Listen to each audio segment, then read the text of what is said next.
Welcome back. Tonight, new information on the man struck and killed by a train near downtown Grand Rapids. While Matthew Medawis' family prepared for his funeral, they also searched for his brother, who, like his brother, spent most of his time out on the streets.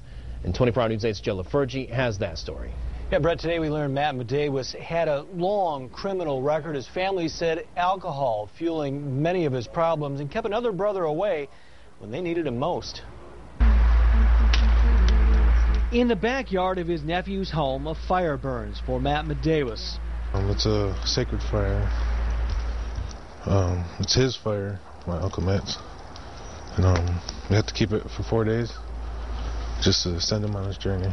Part of Native American tradition, the smoke guides one's soul to heaven. You usually have medicine, put it in there and say a prayer. And there's going to be a lot of people that's going to come out here to say a prayer, you know, for him, because this is his fire.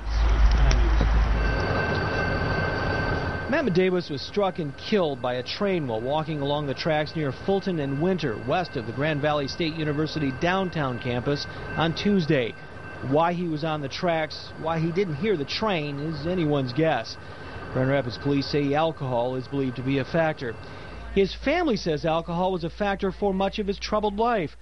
Matt Medawis had a series of run-ins with the law, a few more serious, like assault with a dangerous weapon, but the majority were things like disorderly panhandling, creating a disturbance, and consuming alcohol in public.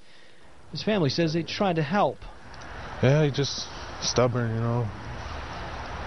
I mean, he wanted to be himself and independent. I mean, Mike says the last time he saw his uncle was at the annual powwow at Riverside Park back in September. 24 Hour News 8 learned that Matt spent Tuesday night at Mel Trotter Ministries. He'd also been through their inebriants program. Never asked to stay with any of us, you know. We've seen him, you know. He wouldn't ask. I know people would offer him, but he's stubborn, you know. Their heartbreak became twofold. As they mourn the loss of Matt, they also searched for his brother Stephen. Like his younger brother, Stephen spent most of his days on the streets. The family had not heard from him in about a year. They contacted the missions in the Hearthside district, but with no luck. And then late this afternoon, they found Stephen. He's living in a halfway house near Lansing. Does it feel like you can say goodbye without Steve here? If I have to, I have to. I mean, but we'd really love for him to be here. The family needs help with burial costs. If you would like to make a donation, we have the contact information on our webpage at woodtv.com. Back to you.